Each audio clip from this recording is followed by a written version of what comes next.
नमस्कार, मैं अजय साहू और आप देखना शुरू कर चुके हैं शोरगुल टाइम्स। कहानी सिगरेट अमीरजादा के इस एपिसोड में मेहुल और देवांश के चारों भाई बहनों में जमकर फाइट होती है।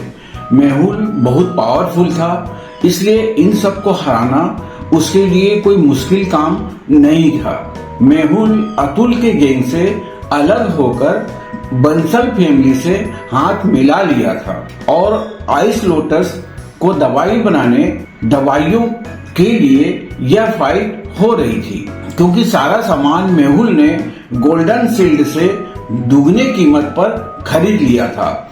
मेहुल ने विक्की के सभी आदमियों को मारकर घायल कर दिया था और आहान के बारे में भी भला बुरा कहा था।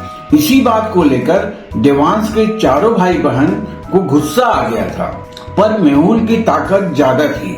यह जानते हुए भी देवांश के चारों भाई बहन मेहुल के साथ एक साथ फाइट करने भिड़ गए थे। सूरज और तन्वी हार कर बाहर आ गए। देवांश मेहुल से फाइट कर रहा था। यह सब देखकर आहान को बहुत गुस्सा आ रहा था, लेकिन आहान मेहुल से अकेले फाइट करना चाहता था। मेहुल ने जब देवांश को आखिरी पंच में बुरी तरह हरा दिया था, तब आहान को मेहुल से अकेले फाइट करने का मौका मिल गया। जैसे ही आहान फाइट के लिए तैयार हुआ और मेहुल पर अटैक करने वाला ही था कि पीछे से एक आवाज आई, रुको। आहान रुक गया।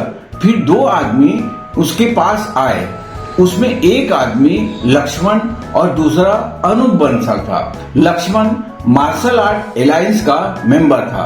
वो मेहुल के पास पहुंचा और मार्शल आर्ट एलायंस का रूल तोड़ने के लिए उसे 2 थप्पड़ लगाता है और उसे वहां से जाने के लिए कहता है। इतने में आहान कहता है, मेरे आदमियों को मारकर यहाँ से ये ऐसे नहीं जा सकता। इस एपिसोड की शुरुआत कुछ इस तरह से होती है। चलिए अब जानते हैं आगे और क्या कुछ नया होता है। आहान लक्ष्मण के फैसले से बिल्कुल खुश नहीं था। लक्ष्मण आहान से कहता है, ब्रदर, उसे सजा मिल गई है। मैंने सबके सामने उसे 2 थप्पड़ मारे हैं। लक्ष्मण ने बहुत प्यार से कहा, मास्टर, वो सजा आपका रूल तोड़ने के लिए थी। मैं जो सजा देना चाहता हूँ वो मेरे आदमियों की यह हालत करने के लिए है। आहान ने भी उतनी ही शांति से जवाब दिया। ब्रदर, क्या तुम एक फाइटर हो? लक्ष्मण ने पूछा। देखने से उसे लग रहा था कि आहान एक साधारण आदमी था, पर उसके कॉन्फिडेंस को देखकर लक्ष्मण समझ गया था कि आहान भी ताकतवर फाइटर है। आहान ने कुछ नहीं कहा, बस मुस्कुराने लगा। तुम बहुत ज्यादा बोल रहे हो। माना कि मेहुल से गलती हो गई है। इस नुकसान की भरपाई के लिए तुम्हें पैसे मिल जाएंगे। हर घायल हुए इंसान के लिए हम 2 लाख रुपए देंगे। अनूप ने कहा, नहीं, मुझे पैसे नहीं चाहिए। आहान ने कहा, फिर तुम क्या चाहते हो? अनूप ने पूछा। इस आदमी का एक हाथ। आहान ने मेहुल की तरफ इशारा करते हुए कहा, यह तुम क्या कह रहे हो? हम इन्हें पैसे देने के लिए तैयार हैं, पर तुम बकवास कर रहे हो। जानते भी हो हर आदमी को 2 लाख देने का मतलब क्या है? अनूप ने पूछा। यहाँ मेरे 15 आदमी हैं। इन 15 के बदले मैं बस एक आदमी का हाथ ही तो मांग रहा हूँ। आहान ने कहा, क्या तुम्हारी बंसल फैमिली इतनी भी नुकसान की भरपाई नहीं कर सकती? आहान ने अनूप को उकसाने की कोशिश की। तुम्हारी इतनी हिम्मत? अनूप को बहुत गुस्सा आ रहा था। अगर वहां लक्ष्मण नहीं होता तो वो शायद आहान को जान से मार देता।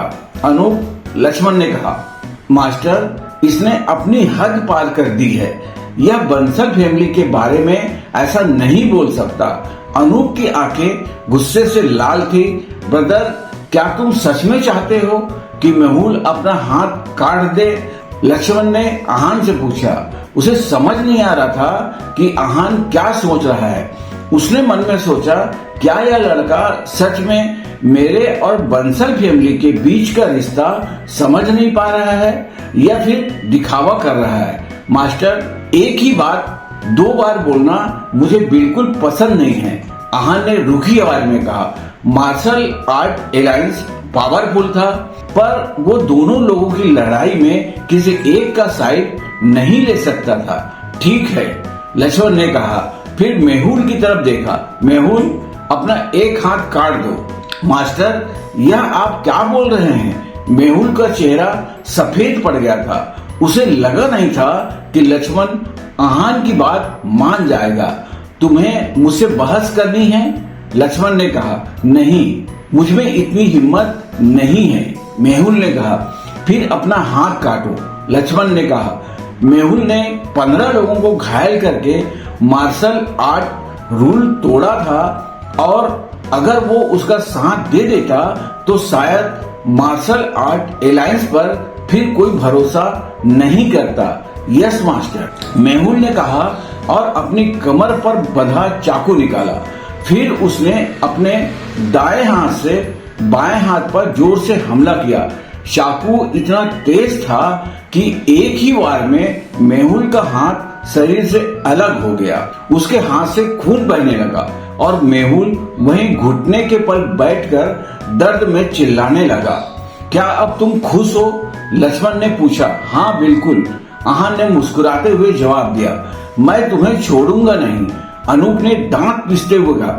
देखते हैं तुम क्या कर सकते हो, मैं इंतजार करूंगा, आहान ने कहा। मास्टर, अब हम यहाँ से जा सकते हैं? अनूप ने लक्ष्मण से पूछा। हाँ, और ध्यान रखना, फ्यूचर में कभी तुम्हें कुछ करना हो और बदला लेना हो तो मार्शल आर्ट एलायंस बीच में नहीं आएगा, लक्ष्मण ने कहा और वहां से चला गया। उसके पीछे अनूप और मेहुल भी चले गए। यंग मास्टर, यह मार्शल आर्ट एलायंस क्या है? विक्की यह देखकर हैरान था कि एक आदमी ने देवांश को डांटा, मेहुल को थप्पड़ मारा और अनूप को भी उसके आगे झुकना पड़ा। आखिर ऐसा क्या था मार्शल आर्ट एलायंस में? याद है, मैंने तुम्हें एक एसोसिएशन के बारे में बताया था। ये वही। आहान ने विक्की को सब कुछ याद दिलाया। इतना सब कुछ सुनने के बाद सब हैरान हो गए। किसी को नहीं पता था कि शिमला में एक इतनी पावरफुल एसोसिएशन थी। Young master, in martial art Allianz वालों का बंसल फैमिली से क्या कनेक्शन है? देवांश ने पूछा।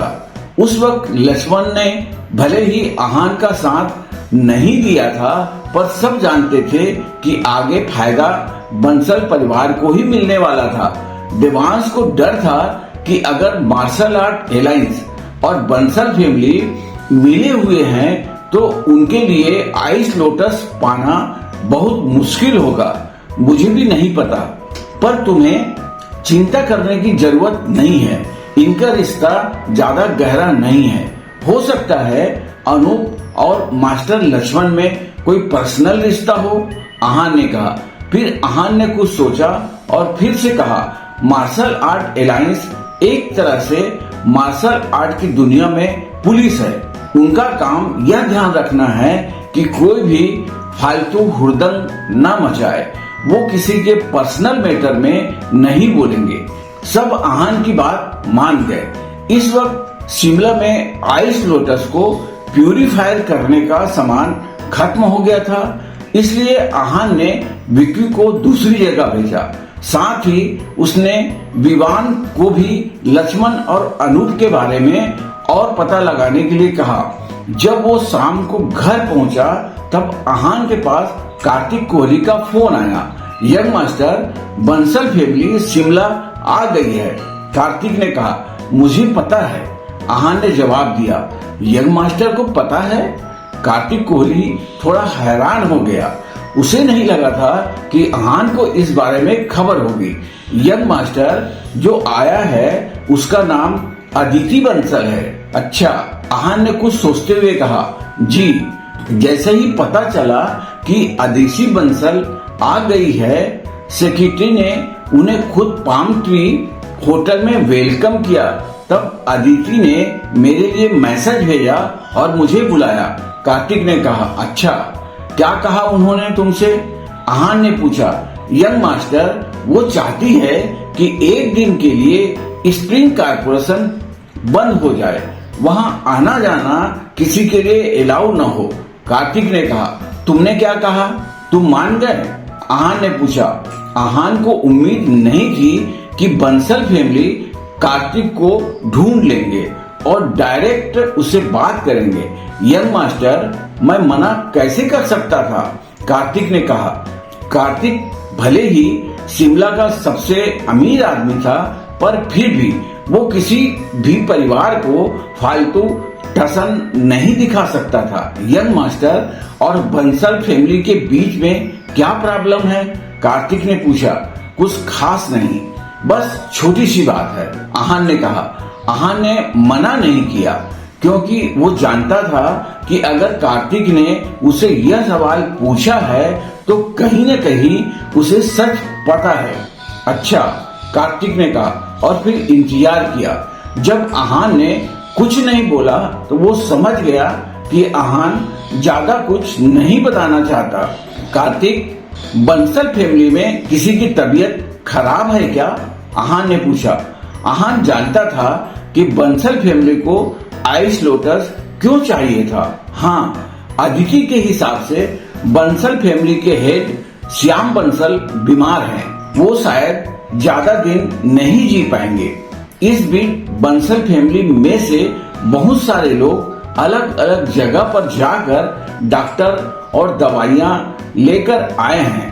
कार्तिक ने कहा, श्याम बंसल का कंट्रोल लगभग पूरे परिवार पर है, कोई भी उनके खिलाफ नहीं जाता। सिर्फ इतना ही नहीं, घर का अगला हेड कौन बनेगा वो भी श्याम ही तय करने वाले हैं। इसलिए सब उनके लिए दवा ढूंढ रहे हैं ताकि उन्हें इम्प्रेस कर सके और बंसल फैमिली पर कंट्रोल पा सके।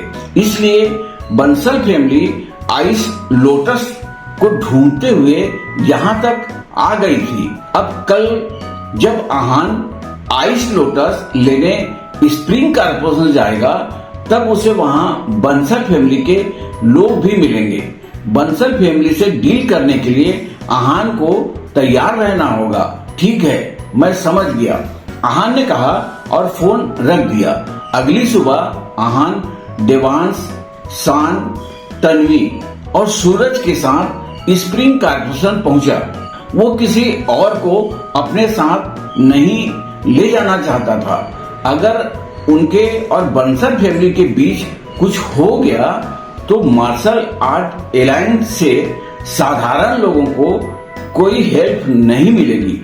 वो पुराना तालाब पहाड़ के बहुत ऊपर था, इसलिए कार को पार करके पैदल ही ऊपर जाना पड़ता था। आहान ने अपनी कार पार की और पांचों पहाड़ पर चढ़ने लगे। जैसे ही वो कुछ कदम बढ़े उन्हें वहां 7-8 टाइगर दिखे।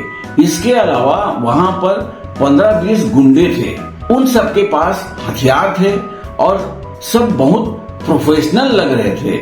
जब मेहुल की बात बहुत ध्यान से सुन रहे थे, मेहुल के पास भी 2 आदमी और एक औरत भी खड़ी थी। उसमें से एक आदमी अनूप था और औरत शायद अदिति थी। दूसरे आदमी के चेहरे पर चाकू से चोट का निशान था और वो अनूप से थोड़ा बड़ा लग रहा था। इसमें सबसे स्मार्ट अदिति लग रही थी। उसने काले रंग का शर्ट और जींस पहने हुई थी और साथ में गुलाबी रंग के जूते।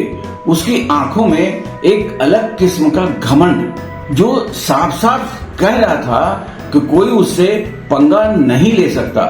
जब मेहुल ने आहान और बाकी सबको देखा तब उसे गुस्सा आ गया। उसने सोचा, इसे कल इतना समझाया था फिर भी इसे समझ नहीं आया। मेहुल देवांश के पास गया और उसने बोला, जूनियर, कल तुम्हें इतना समझाया फिर भी तुम यहाँ आ गए। मेहुल, तुम्हें मुझे जूनियर बुलाने का कोई हक नहीं है, देवांश ने चिढ़ते हुए कहा। मेहुल, क्या यही वो लोग हैं जिसके बारे में तुम कल मुझे बता रहे थे? अदिति भी वहां आ गई थी। उसने आहान को इग्नोर किया और बाकी चारों को ऊपर से नीचे तक देखा। यस मिस बंसल, यह वही लोग है, मेहुल ने कहा। अदिति बहुत ही कैपेबल और स्ट्रांग लड़की थी। अगर वो लड़की नहीं होती तो अब तक वो बंसल फैमिली का सारा कंट्रोल उसके हाथ में होता। अदिति ने उसकी तरफ देखा, फिर अपना मुंह फेर लिया। इस वक्त अदिति के लिए सबसे जरूरी आइस लोटस लेना था। मिस बंसल, क्या आप चाहती हैं कि मैं इन्हें यहाँ से भगा दूं? कल इन चारों की वजह से मेहुल को सबके सामने थप्पड़ पड़ा था और आहान की वजह से उसे अपना हाथ काटना पड़ा था। अब वो आहान से बदला लेना चाहता था। रहने दो, यह हमारे लिए कोई खतरा नहीं है, अदिति ने कैजुअली कहा। उसने आहान और बाकी लोगों को बिल्कुल सीरियसली नहीं लिया था। उसके हिसाब से उन्हें सिर्फ देवान से खतरा था। बाकी तीनों तो स्टेज 1 पर थे। और जहां तक आहान की बात थी, अदिति आहान को बिल्कुल नहीं जानती थी। उसे लग रहा था कि आहान फाइटर भी होता तो बड़ी बात थी। ठीक है मिस बंसल, जैसा आप कहे, मेहुल ने कहा। चलो हमारे पीछे पीछे, और ध्यान रखना तुम्हारा यह मास्टर डर न जाए, मेहुल ने देवान से कहा। फिर सब पहाड़ की चढ़ाई करने लगे। मेहुल सबसे आगे चल रहा था। उसकी स्पीड इतनी तेज थी कि जैसे लग रहा था जैसे वो हवा में उड़ रहा हो। आम लोगों के लिए पहाड़ चढ़ना मुश्किल का काम हो सकता था, पर मार्शल आर्टिस्ट के लिए यह मुश्किल नहीं था। काफी गुंडे चलते चलते थक गए थे। उनके चेहरे पर थकान साफ नजर आ रही थी। मेहुल ने पहले उन्हें देखा, फिर उसने आहान को ढूंढा। उसे लग रहा था कि अब तक तो आहान थक कर चूर हो गया होगा, पर आहान मेहुल से ज्यादा पीछे नहीं था और मस्ती से चल रहा था। उसके चेहरे पर थकान का नामो निशान नहीं था। आहान को ऐसे देखकर मेहुल को बहुत अजीब लगा। उसने सोचा, अब तक कैसे चल रहा है, इतने में तो कोई भी थक जाए। इतना बोलकर मेहुल ने अपनी स्पीड और बढ़ा दी। मेहुल, तुम्हें ऊपर जल्दी पहुंचकर कौन से झंडे गाड़ने हैं? पीछे से एक आवाज आई। ये आवाज अदिति की थी, जिसका थकान की वजह से चेहरा लाल हो गया था। मिस बंसल, मैं वो क्या? धीरे चलो थोड़ा, अदिति ने मेहुल की बात काटते हुए कहा। यस मिस बंसल, मेहुल ने कहा। मेहुल ने फिर आहान की तरफ देखा। आहान अभी भी मुस्कुराते हुए चल रहा था। यह देखकर मेहुल को आहान से नफरत हो गई थी। मेहुल ने अपने मन में सोचा, यह जरूर एक मार्शल आर्टिस्ट है। इसने ऐसी ट्रिक सीखी है जिसकी वजह से आम इंसान लगता है। इसने अपने ऑरा को कंट्रोल करना सीख लिया है। ऐसा ना हो हम सब किसी मुसीबत में पड़ जाएं। मेहुल का दिल धड़कने लगा। दूसरी तरफ जिस अनूप ने कसम खाई थी कि वो आहान को जान से मार देगा, उसने आहान की तरफ देखा भी नहीं था। क्या मेहुल का डर सही साबित होगा? आगे जानने के लिए बने रहिए हमारे चैनल शोरगुल टाइम के साथ। बस इसी के साथ यह एपिसोड भी समाप्त होता है। इस एपिसोड को आगे बढ़ाते हुए कल फिर मुलाकात होगी। आज के लिए बस इतना ही। अब हमें कल तक के लिए इजाजत दीजिए। नमस्कार, धन्यवाद।